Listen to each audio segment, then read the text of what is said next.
Google aurkezpenekin hasiko gara lan egiten. Lan egin baduzue PowerPointekin edo oso antzekoa izango da, eta aurkezpenak berdinak dira, gutxi gora bera. Hasiko gara aurkezpenak barruan, Drive barruan eta aurkezpenak barruan, berri bat sortzen. Orduan, hor gaudenean, bai berria botoia erabiliz, edo bai eskuineko botoia edo zin puntutan erabiliz, egingo dugu Google aurkezpenak. Berria Google aurkezpenak. Hasi bezain laster, agertzen zaigu PowerPointeko antzeko menua da baitare, hemen agertuko dira diapositibak, diapositiba bakotxean agertuko da testua, irudiak eta barrekoak jartzeko, eta hemen eskuinean badaukagu pizka bat gai batzuk formatua emateko aurkezpen hori. Aukeratu aldugu gai bat eta gai hori erabiliz. Interneten badago gai pilo bat, baita ere deskargatzeko, utziko dizuet hortik lotura bat, edo erabili aldugu nahi dugun irudia momentu batean, hor bertan erabiltzeko gai moduan. Behin aukeratuta gaia, hasiko gara txertatzen elementu guztiak. Hasteko hemen beti agertzen dira bi testu, testuak badakizue mugitu aldirela, onditu, txikitu eta bar, hori beste aplikazioetan bezala egin daiteke, eta orduan hemen bertan idatzi aldugu testua, edo bat nahi ez badugu, sakatu eta suprimir tekla sakatuz kendu edo. Behin testua izan da edo, formatua eman aldiogu beti bezala eta programa guztietan dauden tresnekin, letra mota, tamaina, negrita eta bar, hori ikusita daukagu beste aplikazio batzuetan, eta hori bai, mugitu edo txikitotan ditu. Hortik aurrera ikusiko dugu zenbat gauza txertatu aldiren. Joango gara txertatzen banan, eta lehenengoa da irudia. Irudia txertatu aldugu, askotan ikusi dugu baitare, kargatu ordenagailutik, bilatu zarean, Drivetik zuzen, argazkiak, hori da Google argazkien zure txokoan edo, URL-aren arabera, bilatzen badugu irudi bat interneten, edo kameratik zuzen baitare. Kameratik ere zuzen txertatu aldugu. Bilatzen badugu adibidez Driven agertuko zaigu betiko menua. Eta betiko menuan, hor bertan zabalduko da gure Drive, hemen agertuko dira azkenak, Drivera igo ditugun azkenak, baina mugitu gara nire unitatetik eta bilatu hor daukagun argazki bat. Adibidez, jarriko dugu hau, klik bikotxa, eta behin txertatuta, berdin. Mugitu, onditu, txikitu, nahi duguna egin aldugu.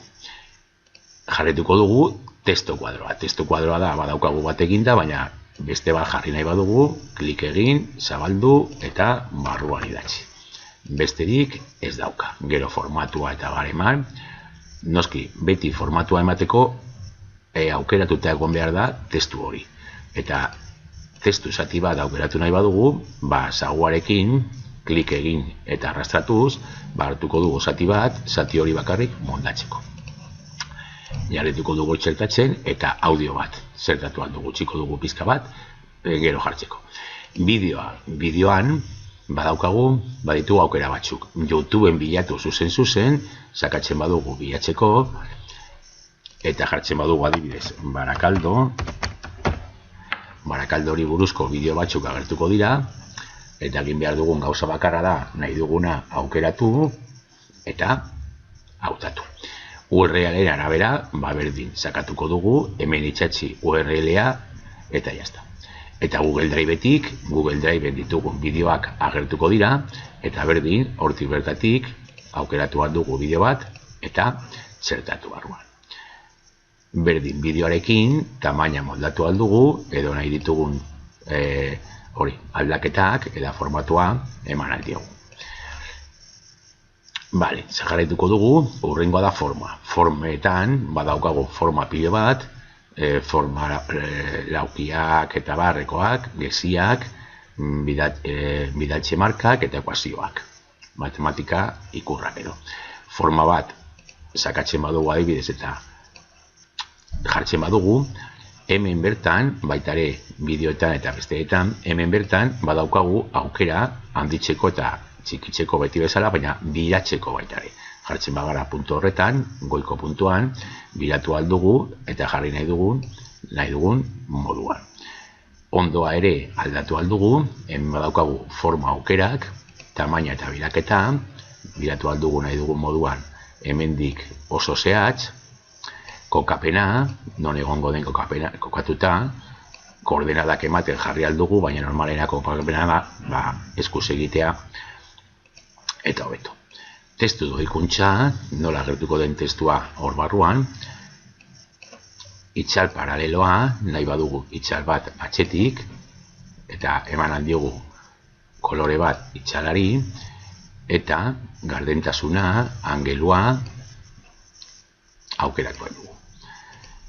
Eta isla, gardentasuna berdin, distantzia eta bar. Isla bitu, nola gertzen den, izpiluan bezala, islatuta edo. Distantzia eman aldiogu, kentzen badiogu distantzia, edo tamaina, desagertu egingo da. Orduan, irudiekin baitare, jolastu aldugu edo formekin nahi dugu moduan. Taula bat txertatzen badugu, antzeko egin dugu beste aplikazio batzuetan, hartuko ditugu zenbat lerro eta zenbat zutabe, eta hor bertan joan algara idazten, edo momentu batean baitare hor bertan txertatzen irudiak. Egingo dugu beste diapositaba berri bat, ez nahazteko hainbeste gauza hor barruan, eta egiteko eskuineko botoia diapositaba baten gainean, eta diapositiba berria. Hemen berdin kenduko ditugu agertzen diren bi elementuak, hobeto lan egiteko, eta txertatu diagrama berdin kalkulo horrietan eta horrelakoetan egin dugu moduan, barra diagrama, zutabe diagrama edo lineala edo zirkulara, edo kalkulo horriak zerbitzutik. Berdin egin genuen docs edo dokumentua ikusi genituenean. Diagrama txertatzen badugu, hau ja ezagutzen dugu diagrama, eta badakigu moldatu alditu dugula nahi dugun moduan, editatzen. Kenduko dugu, eta lerroak txertatzen baditugu, baditugu lerroak, geziak eta barrekoak, burupak eta nahi ditugun forma batzuk, eta hemen falta zaigu, gorart eta diagrama. Gora sakatzen badugu, badakizu letra bereziak direla,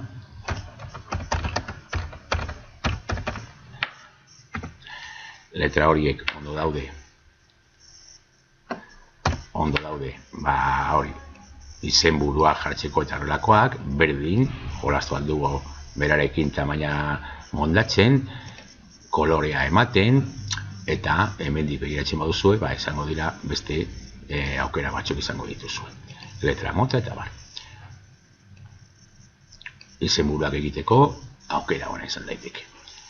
Eta azkenengoa txertatzen badugu diagrama bat, hemen baditugu diagrama mota batzuk eginda, eta kenduko dugu hau, espazioa esateko, eta diagrama mota hauek erabiliz, jarri aldugu mota bat, eta hemen bertan aldatu alditugu testuak, zabatu edo gehitu beste batzuk, eta orduan diagrama gure erara moldatu aldugu, eta nahi dugu moduan, edo egin.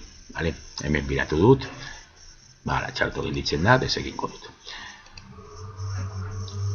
Txertatu menuan, orduan agertzen diren gauza guztiak, aprobetxagarriak, baina ja nahiko ezagunak baita ere, gorantzekoak dira guztiak, eta aurrera egingo dugu beste gauza berri batzuk ikusten.